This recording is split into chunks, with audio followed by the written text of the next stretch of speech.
this word. You learned that you use always in simple present tense. Why do I have, and has? Because, as you know, I have always spoken English. I said, I've always spoken English. Okay guys, if we get the grammar right, let's look at these two phrases you can put to use immediately, right now. I've always thought about speaking perfect English. I've always been fit. I have always been fit because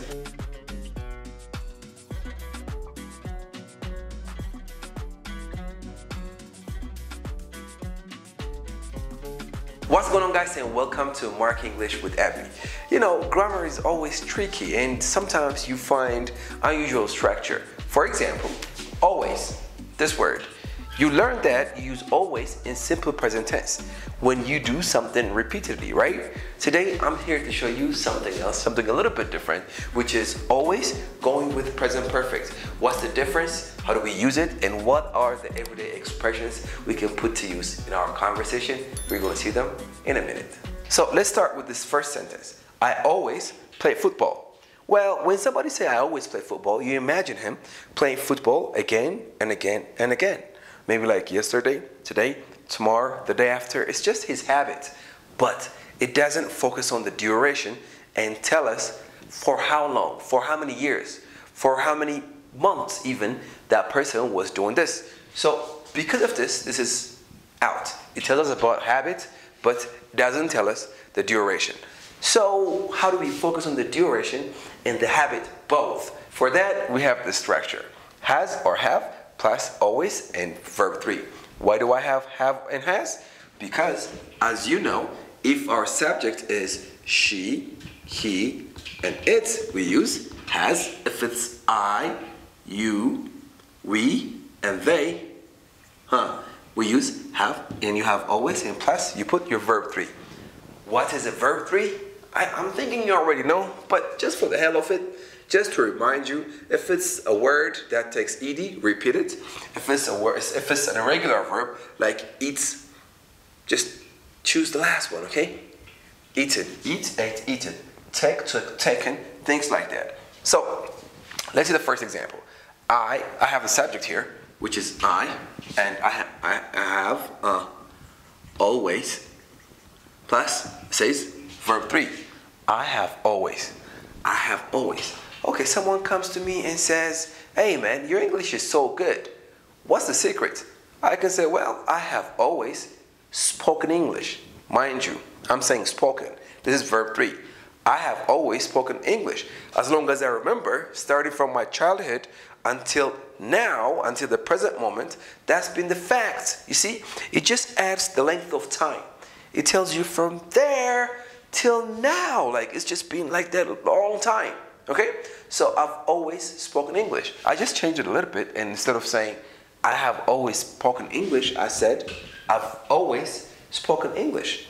I've always spoken English. That's just what I did. Someone comes to you and says, how come you know your city so well? What's the secret?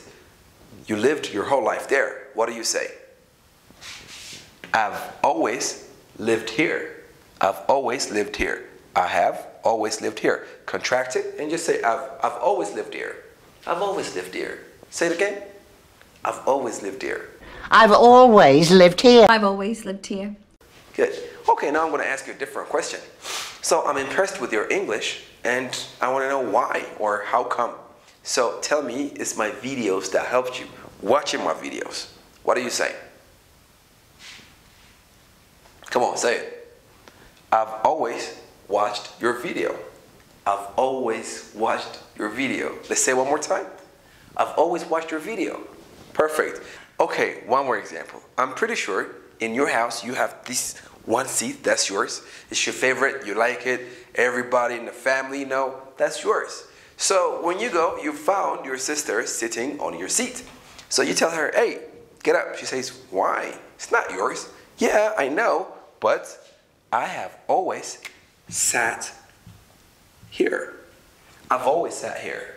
It's okay. It comes out naturally when you practice it. Say it. I've always sat here. Unless you say it, it's not going to come out right. I've always sat here. Thank you. Nice. Right here I have she's always. It's just to show you that when you change your subject, you have to change your have to has. And then the contraction is like this, S apostrophe she apostrophe S. And the pronunciation is she's always. She's always done something. Started from the past for a very long time, she's been doing it. I'm telling you, you are my brother or my sister. And I'm telling you, I am a favorite child of our parents, our mom. You say, how do you know that? You don't know that, but she's always told me. She has always told me. Every time she tells me, you are my favorite child, my favorite child, my favorite child, for a very long time. So she's always told me. You got it? She's always told me the truth. Okay guys, if we get the grammar right, let's look at these two phrases you can put to use immediately, right now. First one, I've always thought about doing something. I have thought, which is the past self, think. So I have always thought about doing something, you know, just put the verb. For example, you came here. Why? Because you think about speaking perfect English. So I've always thought about speaking perfect English. I've always thought about getting married in Paris. Okay, what else? I've always thought about doing my best whenever I do something. Like, you know, it could be bringing a video to you guys or anything. But I've always thought about giving it my best, doing my best. So yeah, that's just mine. What about you guys? What have you always thought about, even though you haven't actually done it?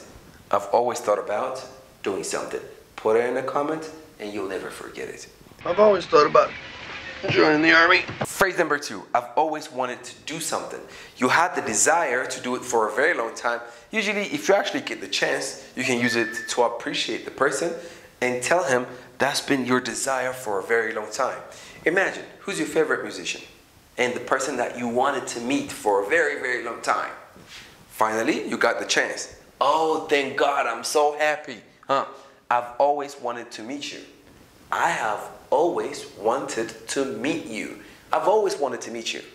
So glad to finally see you and touch you. I've always wanted to meet you, yeah. So, what have you always wanted to do and that you achieved? Tell me, again, in a comment. I've always wanted to meet you. I've always wanted to meet you. Okay, right here, we're talking about something you do, okay? I've always thought about doing something. Right here, something you were, okay? Maybe like you see me and like, when you asking me, were you thin before? Were you thin before? How were you when you were a child? I can say, man, no. I've always been fit. I have always been fit because been is are. You have was and were, and it's the verb 3 of verb to be. So I have always been, and then you put a noun or adjective, okay? I've always been fit. I've never been thin in my life. Started from the moment I was a kid till this point, I've been fit. I've always been free, Colonel. Yeah, I've always been myself.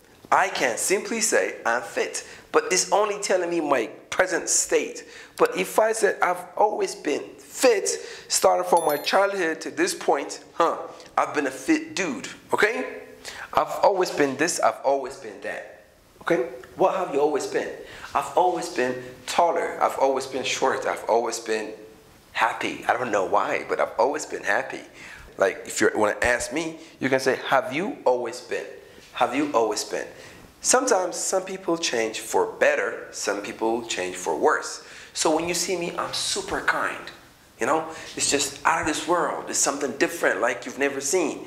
So you're thinking maybe something happened in his life and that's what changed him. You want to know, okay? So you can say, have you always been this nice? Have you always been this nice? Yeah, I've always been this nice. On the contrary, if I'm rude, you can say, what happened to you? Did something bad, traumatic happen in your life? Have you always been this rude? Okay, were you like this? Did I just fail to notice it? Have you always been something? Okay? Have you always been this positive? Have you always been this stupid? I've always been fascinated by, or I've always been fascinated at. What's the difference between at and by? See, I have amazed at or amazed by. What is really the difference? So when you say at, you're talking about things, you know, inanimate object. It could be a personal behavior or something like, you know, something that doesn't have a life, something out of people. But if you say by, you put the person. It's just a rule of thumb. A rule of thumb means something that's just assumed. There's no rule that tells you this is this or this is that. But usually people incline to use by for people and at for things. For example, I've always been fascinated by you. That's it. You see the person and you're amazed. You're fascinating, you know? Amazing. It makes you say, wow, fascinating. I am fascinated, okay? So I've always been fascinated by you, by your sister, by God. I've always been fascinated by God. I've always been fascinated with the newspaper business. I've always been fascinated by that. But at is something I do or a personal trait. For example, I've always been fascinated at your passion. Okay? I've always been fascinated at your lessons or something. Same thing. Amazed at, amazed by. Same thing here. I have always been amazed at something. I've always been amazed by a person. Who have you always been amazed by? Tell me, that's your idol, right? So I've always been amazed by, and then let's put the person and practice using these phrases, okay?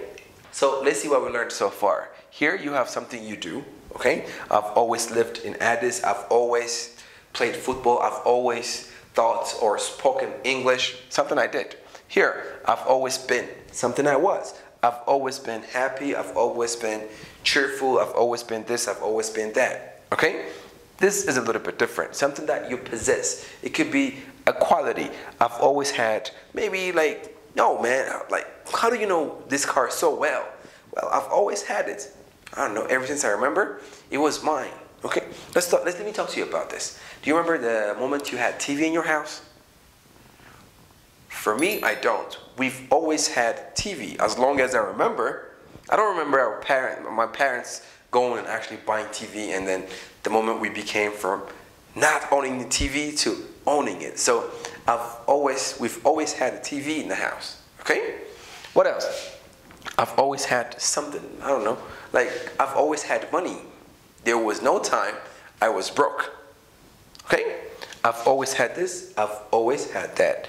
I've always had them. I've always had money. I've always had beautiful hair.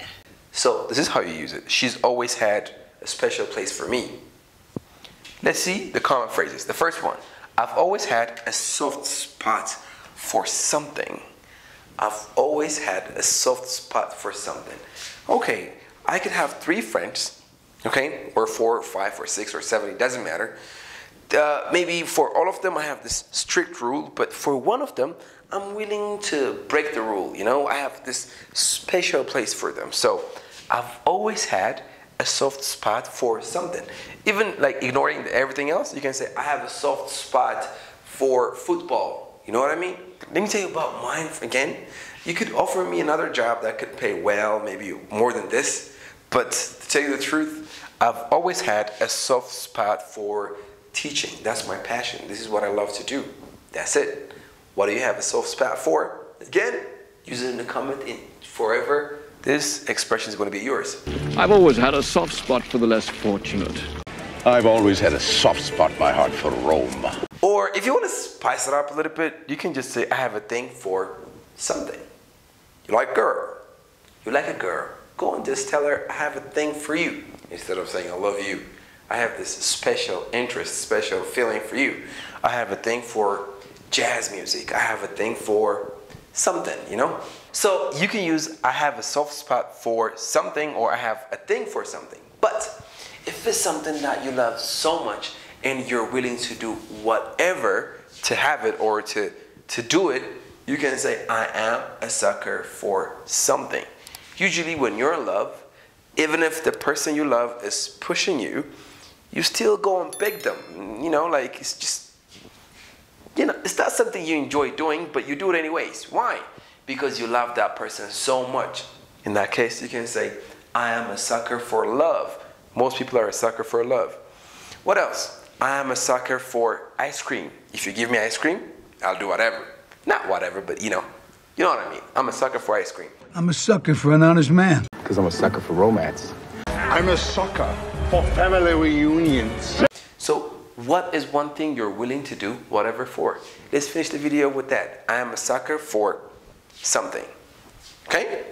I've always had a beautiful smile. I've always had this. I've always had that. It was in your position. The other thing we talked about